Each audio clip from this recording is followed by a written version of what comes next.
Good morning. Welcome back to the live in-person Sunday service of the Unitarian Universalist Church of Reading, Massachusetts. It is so good to see so many masks in the pews this morning. And I can't tell you, it is so much easier to imagine you guys here when you're actually here. But my name is Andy Gatchell, and I'm a member of the worship arts team. My pronouns are he and him. Our mission statement declares that the UU Church of Reading is a welcoming place to nurture and explore individual spirituality, build a committed and loving community, and heal the world. We are an intentionally inclusive congregation serving communities north of Boston and beyond. We welcome you no matter your age, gender identity, sexual orientation, differing abilities, religious background, spiritual beliefs, or political perspective. For those here in person in the sanctuary, there are a few things for you to know. Your orders of service can be found in the pews. Large print orders of service and hearing assist devices are available at both of our entrances. The ushers will be happy to help if you need assistance of any kind. Those of you who are participating online have access to the online service, order of service, and worship script. Those are available in the YouTube chat and description. If this is your first time with us on YouTube, or live or on YouTube, we would like to extend a special welcome. Please visit our webpage, uureading.org, for more information about UUCR. There you can find details about our church, community, sign up for our weekly newsletter, and find the contact information from Melissa Martin, our new member coordinator, who can answer your questions. UUCR donates half of the funds received in the weekly collection plate to a nonprofit organization that shares our UU values. It's a simple yet powerful way for each of us to help heal the world by learning about and supporting the good works of charitable organizations and becoming more involved in our community. We do this not because we have more than we need, but because there is so much need. Our Share This Plate recipient for the month of February is the Red Cloud Renewable. Red Cloud Renewable is a nonprofit organization founded and operated by Lakota elder Henry Red Cloud. Its mission is to organize renewable energy and sustainable living projects and to provide educational training for Native Americans across the country. It also provides training on how to grow and preserve nutritious traditional Lakota foods. It is managed and primarily staffed by Native Americans from the Pine Ridge Reservation of South Dakota. Later in the service, we will provide an opportunity for you to share in our effort to support Red Cloud Renewable and our beloved congregation. If you're new here, please know that your presence is gift enough in itself. Later still, you will hear more about exiting the sanctuary and how to participate in the Zoom social hour. At the end of the service, those in the sanctuary are asked to please remain seated and pause for usher-guided instructions on exiting. Oops. Thank you to those serving as ushers today. Together we travel into a future of serving those who join us in the pews of our sanctuary and those who join us from other places. Today's team of Deb, Mary, Trevor, the choir, Sally, Astrid, Melissa, the ushers, Robin, Will, Suzanne, David, and I joyfully offer you today's service because we want you to know something. You belong here. You belong here maybe just for the next hour, though we hope for longer. You belong here, and we are happy to have you with us.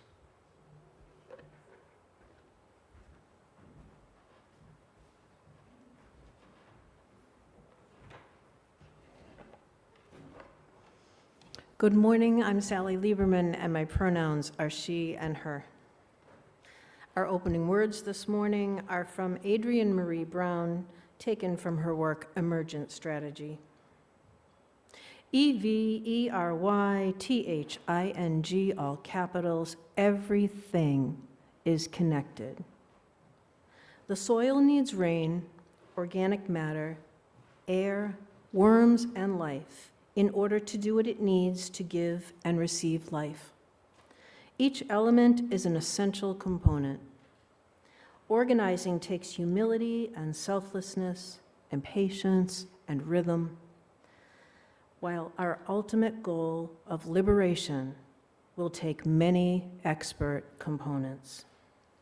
Some of us build and fight for land, healthy bodies, healthy relationships, clean air, water, homes, safety, dignity, and humanizing education. Others of us fight for food and political prisoners and abolition and environmental justice. Our work is intersectional and multifaceted. Nature teaches us that our work has to be nuanced and steadfast, and more than anything, that we need each other at our highest natural glory in order to get free. good morning, and please join us in our chalice lighting words found in your order of service or in the chat online. In the light of truth, the warmth of community, the fire of commitment, we gather this day. May the flame we now kindle be to us a symbol of the holiness we seek. And our children's affirmation, reminding us of what it means to be Unitarian Universalists. We are Unitarian Universalists, a church of open mind, loving heart, and helping hands. From the experts. And now for our opening hymn. Those of us in the sanctuary can sing from our hymnals. Number 1 in the gray version. Those online will find lyrics in the chat. May nothing evil cross this door.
In just a moment, we're going to call our children forward, just like we have on so many Sundays in the past.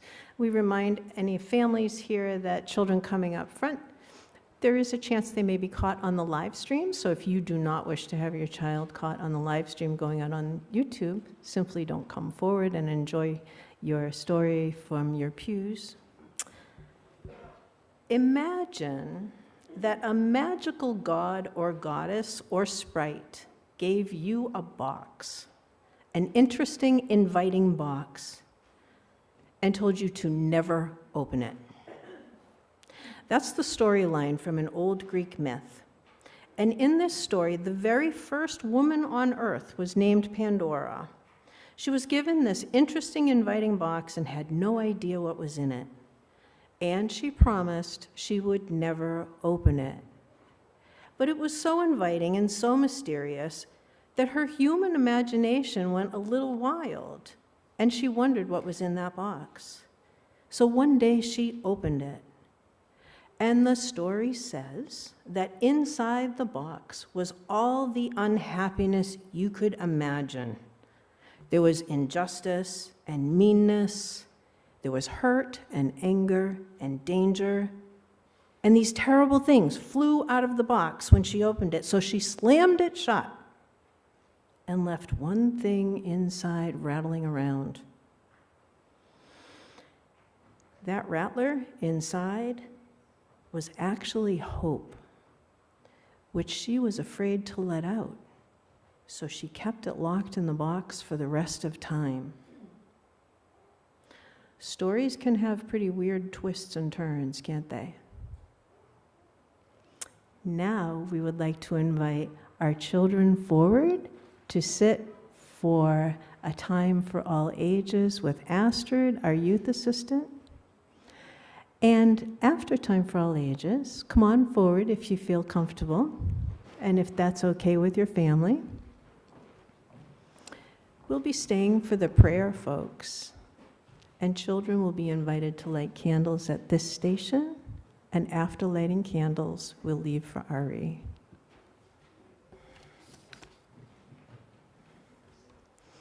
Good morning, and thanks everyone for being here. What would you do if you found a box? And very interesting and inviting box. I wonder if you would open it. Well, Astrid's brought us a blue box, and no one's told us we can't open it. So let's see. Astrid, what's in this box? Let's see. Oh, there is a broken heart. Oh, what is on that, Astrid? What kind of sadness broke the heart?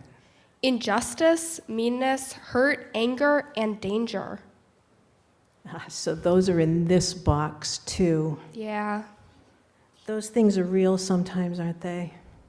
Yeah, sometimes our daily lives, sadness, heartbreak.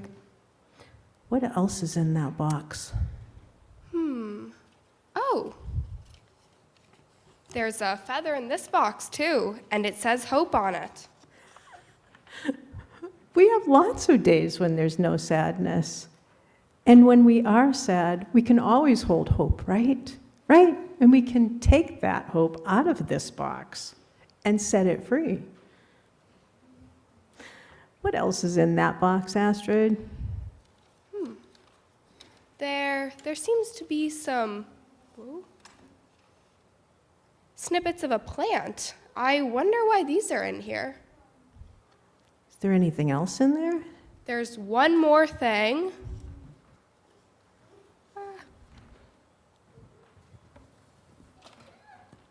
Looks to be snow. Yeah, I wonder how that got in here. I don't know.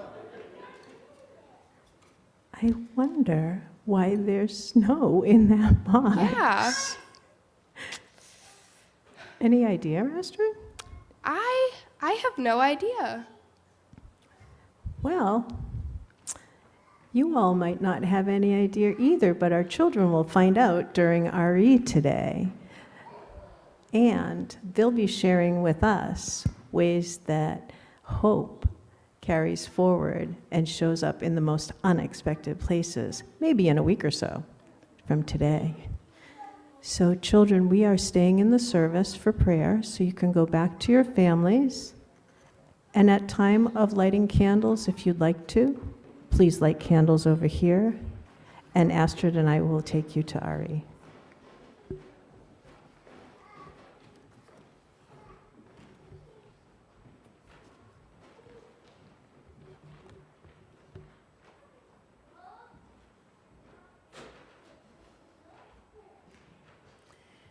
Thank you for that story, Astrid and Sally.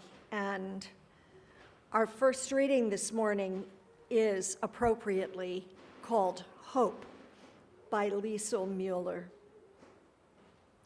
It hovers in dark corners before the lights are turned on. It shakes sleep from its eyes and drops from mushroom gills. It explodes in the starry heads of dandelions turned sages. It sticks to the wings of green angels that sail from the tops of maples. It sprouts in each occluded eye of the many-eyed potato.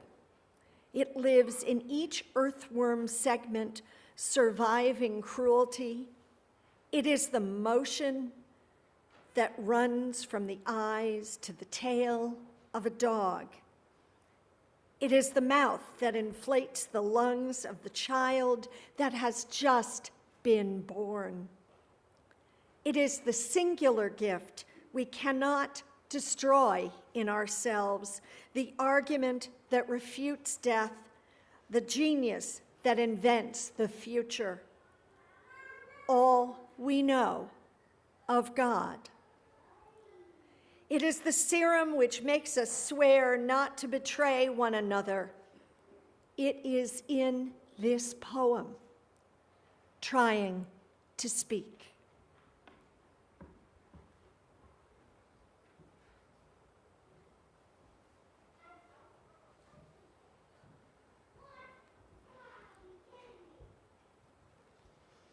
As we do each week, we light our red candle of community.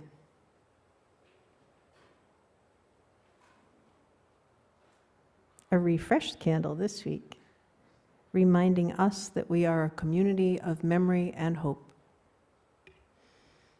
We hold gratitude for those who came before us, who created and held open this space for us to live freely into our shared values.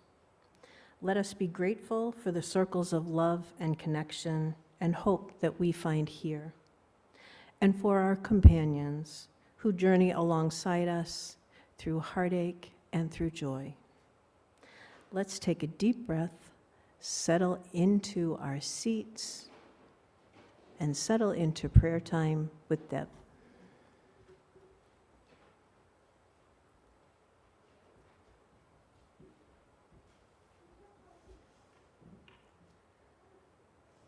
Friends, I invite you into the spirit of prayer and meditation. We, all of us, build houses for our dreams. The masonry and lumber, glass and tiles, a solid form wherein we see our hopes, a shelter and protection for our growth. This house shall be a dwelling place for courage, for integrity, for love, engendered, nourished by a family that speaks of we and means all humankind. These walls shall represent the privacy and dignity of individuals, the open doors, a welcome to all people, all ages, all generations. The windows shall keep light of inquiry illuminating from outside and within. May all words spoken here be born of love, and energy rekindle in the hearts of those who dreamed this house, who plied the tools and paid the price to actualize the dream. May dreaming never cease for those within who know the world to be a troubled place, but dare to struggle with imperfectness toward that brighter hope, that better day.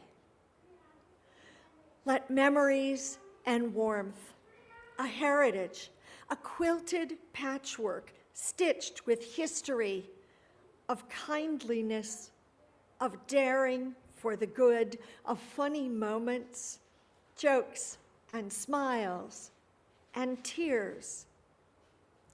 This is a precious place, as every home that shelters those who love and strive and share its blessing is in the lives that meet within, in living, learning, caring, sheltered here.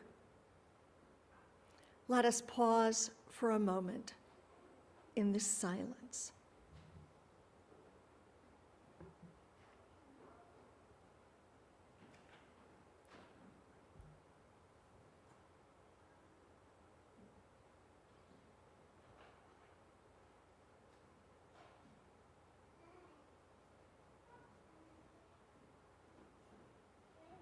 And now, friends, I invite you to come forward down the center aisle, if you will, and then exiting up the side aisles to light a candle, if you wish, of joy, concern, celebration, pain, whatever you hold in your hearts, here in the witness of this gathered, beloved community.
This morning's reading is from the Never Open Desert Diner by James Anderson. In all those stories about people who sold their souls to the devil, I never quite understood why the devil was the bad guy, or why it was okay to screw him out of his soul. They got what they wanted: fame, money, love, whatever, though usually it turned out to be not what they really wanted or expected. Was that the devil's fault? I never thought so. Like John Wayne said, life's tough. It's even tougher if you're stupid.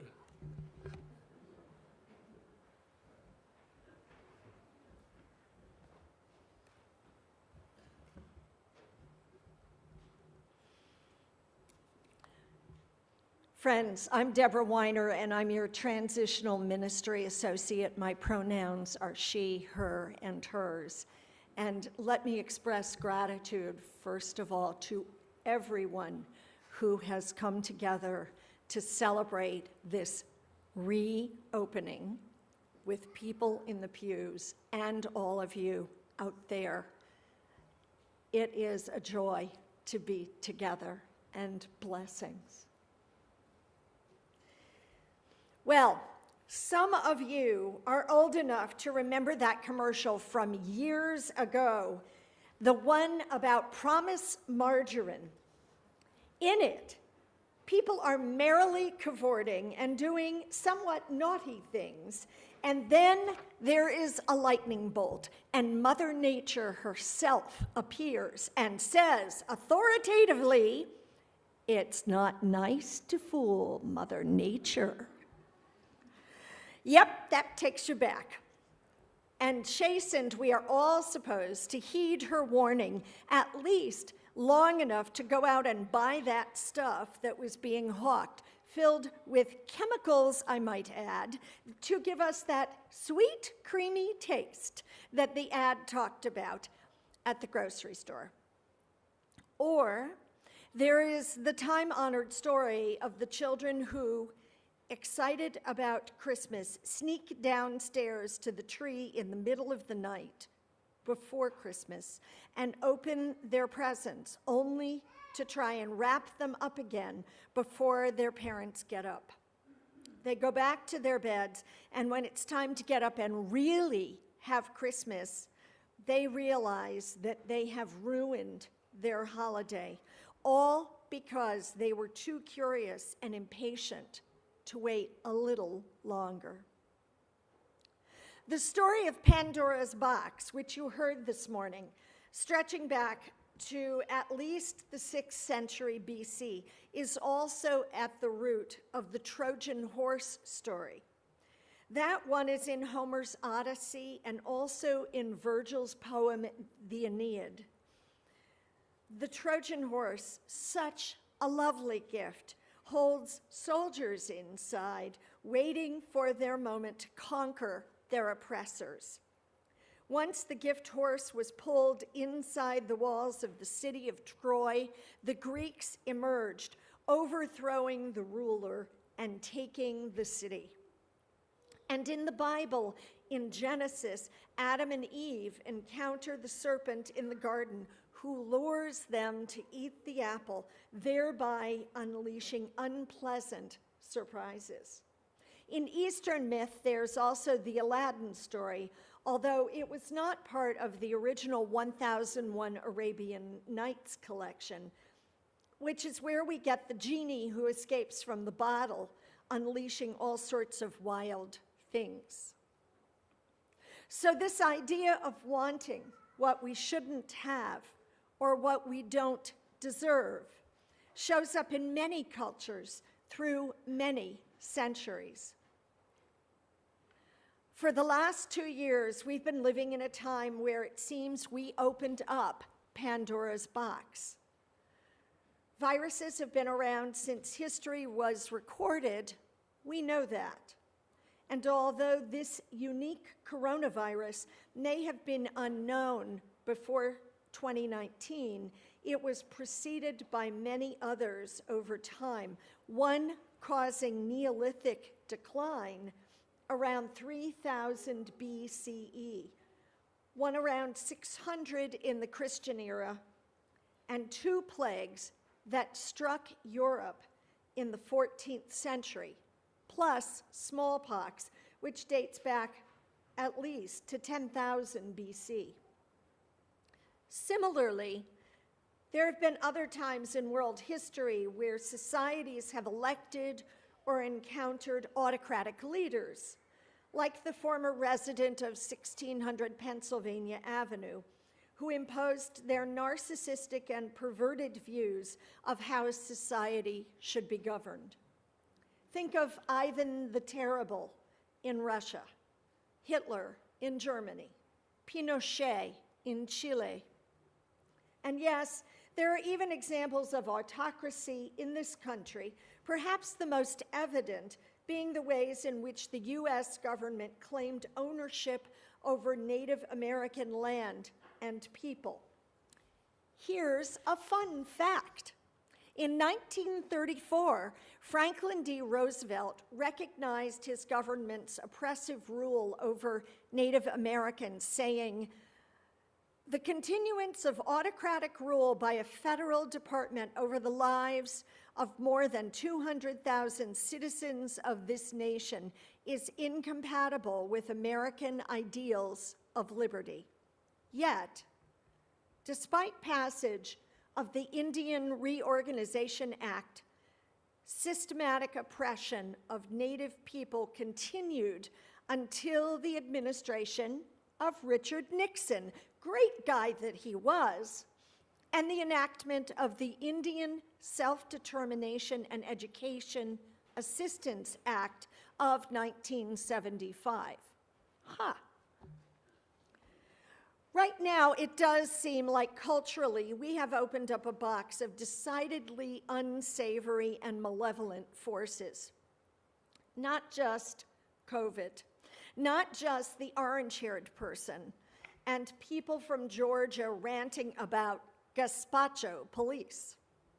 Add in climate destruction, the racism that is baked into this country's bones, the stealing and abuse of immigrant children who may never be reunited with their parents, the inhumane treatment of good people who dared to seek a home in the US that might be safer than the threats they face in their own country.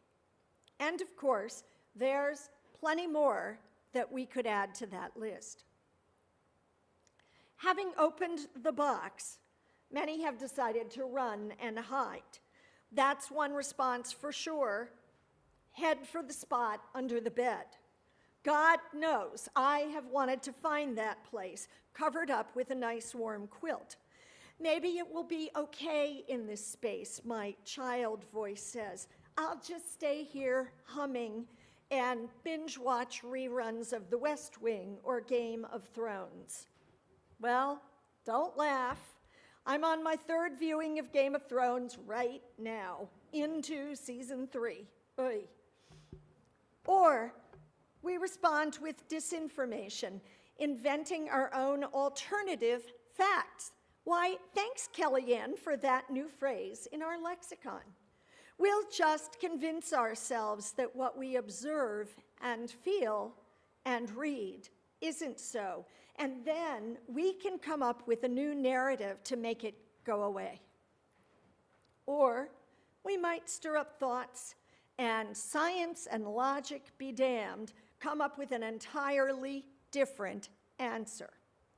Fact: the burning of fossil fuels is destroying the polar ice cap, and the attendant greenhouse effect is leading to more hurricanes, more forest fires, species dying or migrating to different areas. And instead, not that long ago, someone told us that if we sweep the forest floors, we will be okay. And poof, no more forest fires. Great, glad we solved that.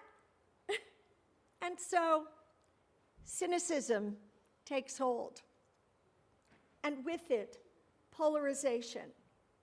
I am on my side, you are on your side, and we don't talk to each other anymore.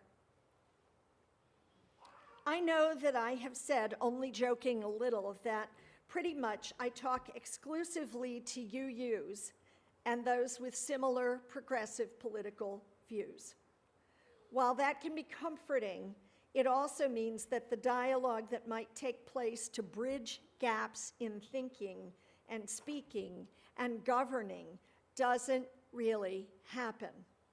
Instead, we have gone to the barricades, and we decided that we will talk only to those who mirror our views. This is the definition of a bubble, and I'm not talking about the ones you decide you can safely trust to keep you safe from a COVID infection. All the other folks out there, they can be damned. I'm wanting to say this. I do not now, nor have I ever, deluded myself into thinking that every one of you who are listening to me share my political views. I know that isn't true.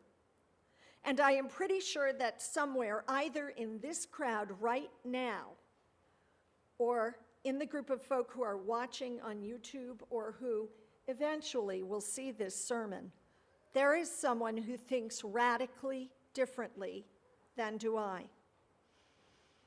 It can be satisfying to feel like those who are on one side know better, have triumphed, are smarter than the other people. Smugness can really cheer one, especially after the rotten 2 years that we've had, right? I get it.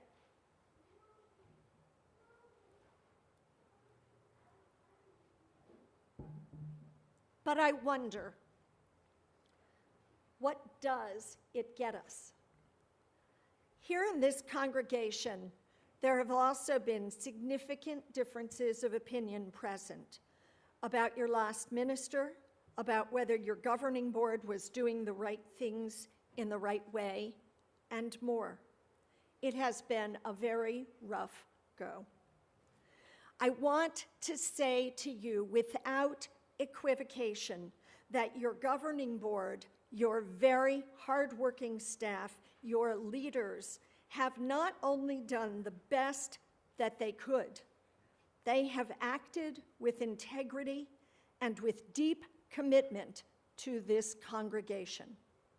Although there are differences in point of view deeply held, I ask you to acknowledge the reality of integrity that is present here.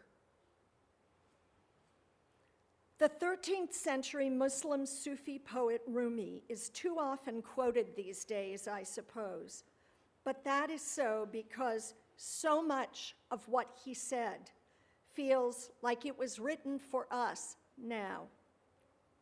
And one of his poems, The Great Wagon, speaks to us.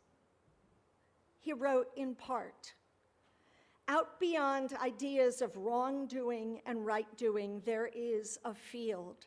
I'll meet you there. When the soul lies down in that grass, the world is too full to talk about. Ideas, language, even the phrase each other doesn't make any sense. The breeze at dawn has secrets to tell you. Don't go back to sleep. You must ask for what you really want. Don't go back to sleep. People are going back and forth across the doorsill where the two worlds touch. The door is round and open. Don't go back to sleep."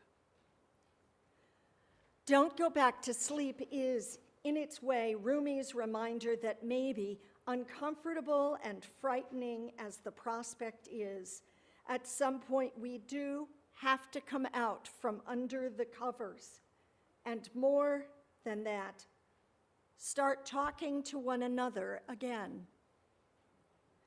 The MSNBC talk show host Joe Scarborough was fond of asking near the conclusion of his Morning Joe broadcast, "Tell me, what, if anything, have we learned?" And I pose that same question for us. What awaits us now? Will we just flip a switch somewhere and everything will be as it was before? Not so fast. We need to consider where we are, what we've learned, and most of all, what values we hold dear in this gathered community. We started our worship this morning with words from Adrienne Marie Brown, one of the great contemporary thinkers on systems, society, and our role as change agents.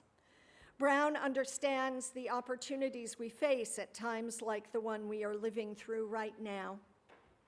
She wrote, "Do you already know that your existence, who and how you are, is in and of itself a contribution to the people and place around you? Not after or because you do some particular thing, but simply the miracle of your life. And that the people around you and the places have contributions as well.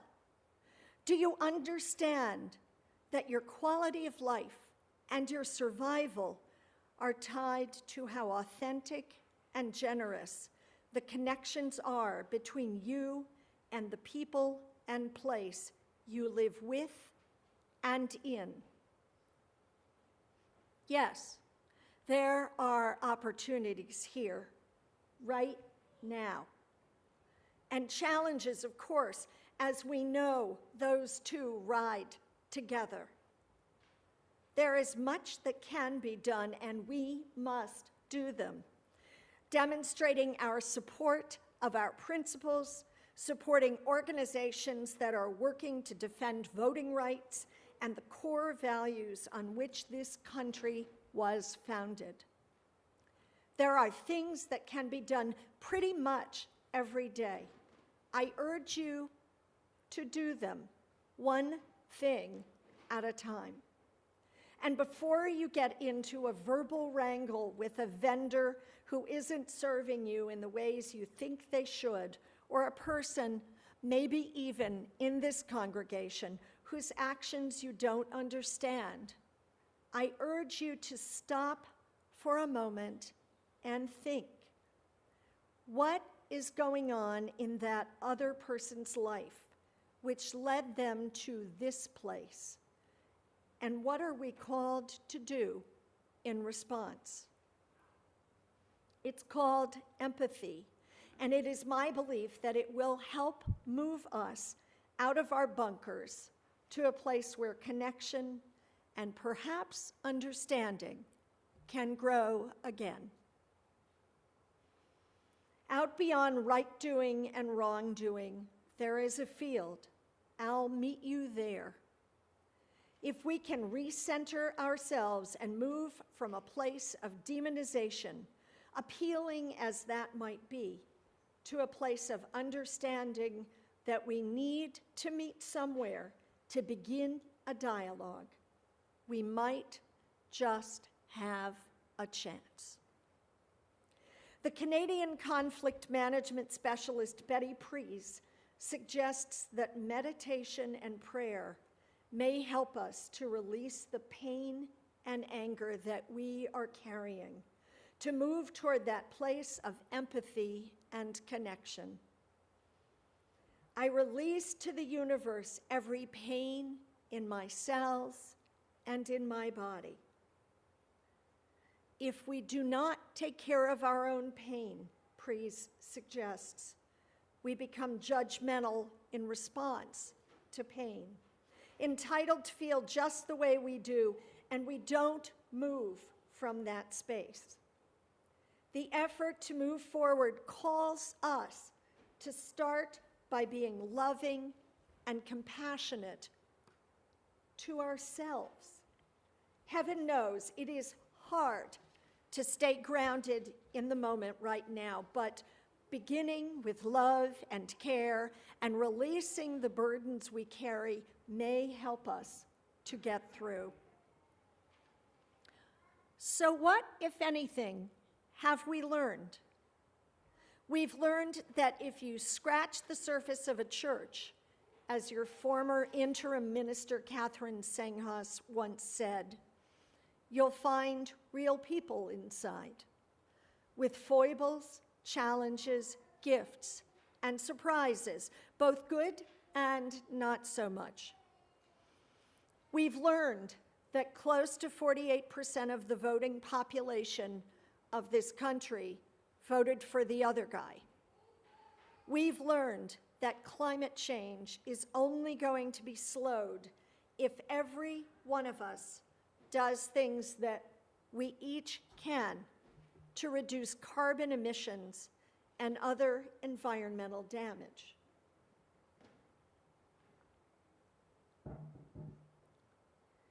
Behind our frustrations, our disappointments, our disillusionments, there are real people, and they are carrying fears and angers and alienation in some of the very same ways that we are. And if we remain on opposite sides of some visible or invisible line of demarcation and scream at one another, I think we're all going to stay in a very bad place. Telling ourselves we're right and they're wrong may be satisfying, but it's unlikely to change very much. The poet and performance artist Reggie O'Hare Gibson, a Unitarian Universalist who will preach here at UUCR on March 6th, eloquently laid out the contrasts we face in his epic poem, When They Speak of Our Time. He said in part, when they speak of our time, they will say it was a time when truth abandoned our words and running sores passed for a false prophet's mouth. They will say this was when we hamster wheeled inside the jagged jaws of death and remarked at how it hovered above us, licking its murderous lips. But let them also say this was the time we fought against a self-inflicted genocide, that something human in us stood up to resist Orwellian jackboots. Let them say this was when the woman stepped forward declaring, I am that I am, and we men began to break ourselves of the need to break women. Let them say that we were a people of faith in a time when faith was in crisis, that we were a people of hope when it made no sense to hope at all, that we still believed that love could be as simple as the images our ancestors painted on caves, images birthing our first human songs, because even as earth shook beneath our shoes, we knew there were things that would not change. Let them say this was a time we desperately reached through the malignant maelstrom of electronic chaos and the maddening invocations of the soulless who profit from the poisonous pathology of our time, and we found others there with our own eyes and hands reaching back. What, if anything, have we learned? Maybe it goes back to the most basic of things. Adrienne Marie Brown calls to us. Do you understand that your quality of life and your survival are tied to how authentic and generous the connections are between you and the people and place you live with and in? Friends, we are timidly emerging from COVID isolation. There is much that is unsettled, and we are still hurting. We are lonely. We need one another, and yet we are hesitant about coming back. What and who can we trust right now? Yet, we are called to fight through the isolation, the pain, the disappointment, and to once again connect. That's what I have learned. I'm headed to that field. Will I see you there?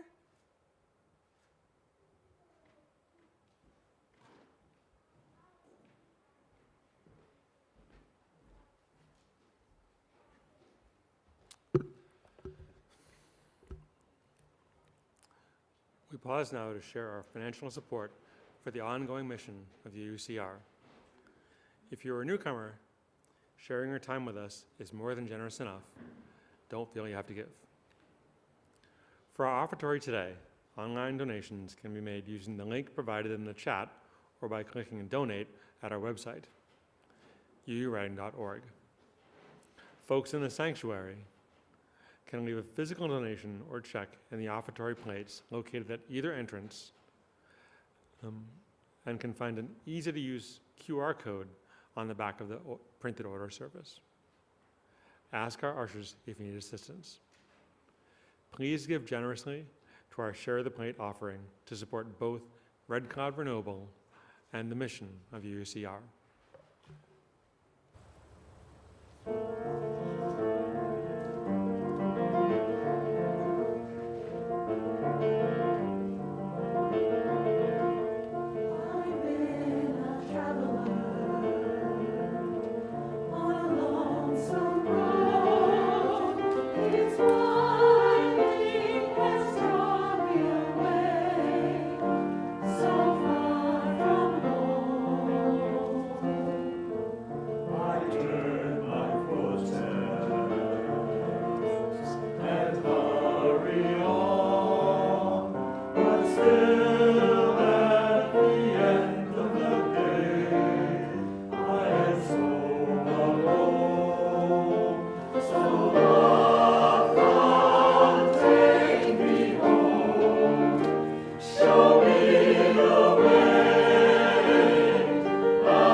I'm Melissa Martin, your Member Services and Volunteer Coordinator and your Interim Congregational Administrator. My pronouns are she and her. I'm here to share with you the various connections that you have available to you this week. First, a reminder that our annual Winter Frolic fundraiser is open for just a few more days. About 100 of our friends have brought us to the midway point in our goal to raise funds for the church and to help support the Mission of Deeds and Reading Power. With nearly 100 items to choose from, there truly is something for everyone. From baked goods and meals to jewelry and artwork, there are gift cards and outdoor outings, and lots of opportunities to connect with congregants from church. All of the details can be found in your church email or by reaching out to me. Thank you for participating in any way that you can this week. The auction closes Saturday at 11 a.m. Lay leaders are reminded that tomorrow is the deadline for our March newsletter submissions. March news goes out this Thursday. Look for exciting upcoming service descriptions and new church programming. RE families are invited to look for an invitation from Theo and Noel to get reacquainted. Another small group adventure is being planned for outdoors, so please take a look. Please look at the church newsletter for details for this week's daily programming that includes Monday's online conversations with Katie and the evening return of our in-person Buddhist meditation that will also continue to be live streamed online. On Tuesday evening, you're invited to drop in for the social crafty fun time on Zoom, where the emphasis is on social, and the folks there are excited to welcome whomever drops in. This Wednesday, our evening sanctuary returns here for a drop-in opportunity to visit for quiet reflection and candlelighting from 5 to 7 p.m. Our pastoral care team will also offer a guided conversation in Fellowship Hall from 6 to 7, and all are welcome to join that as well. For this Thursday, we happily share that our new online small group gathering for young adults invites ages 18 to 24 for a check-in and guided shared reflection. This group meets the second and fourth Thursdays each month. Please be in touch with Sally for more information. And on Friday, Katie returns to Cafe Nero from 10 to 11:30 for coffee and conversation, and she would love to see you there. For today, we warmly invite those of you participating online to join our Zoom social hour immediately after the service. Additionally, all are welcome to join this month's staff-led small group ministry gathering that begins at 11:30. You simply join the social hour where you'll find a breakout room dedicated for the shared reflection on this month's theme, Widening the Circle. Those who are here in the sanctuary are asked to look for direction from our ushers at the end of the service, and you are all invited to join us outside the Summer Street atrium entrance for coffee immediately after service. As always, thank you for being a vital part of our congregational life.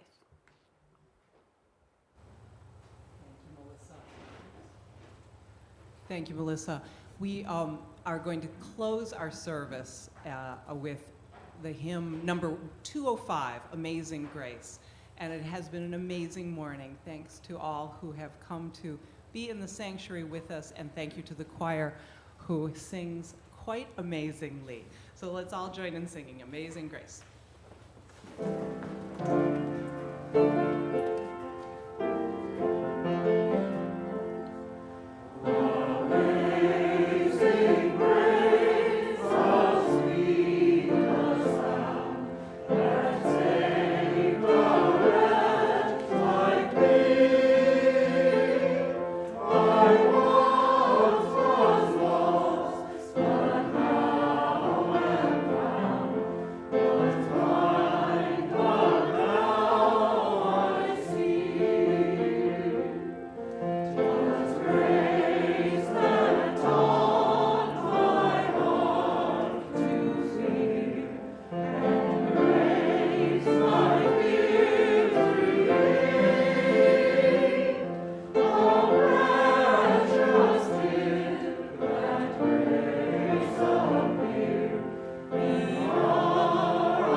Friends, I want you to imagine that you are touching the hands of others around you.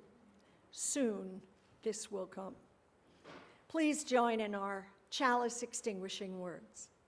We extinguish this flame, but not the light of truth, the warmth of community, or the fire of commitment. These we carry in our hearts. Our closing words come from Sheena Pugh.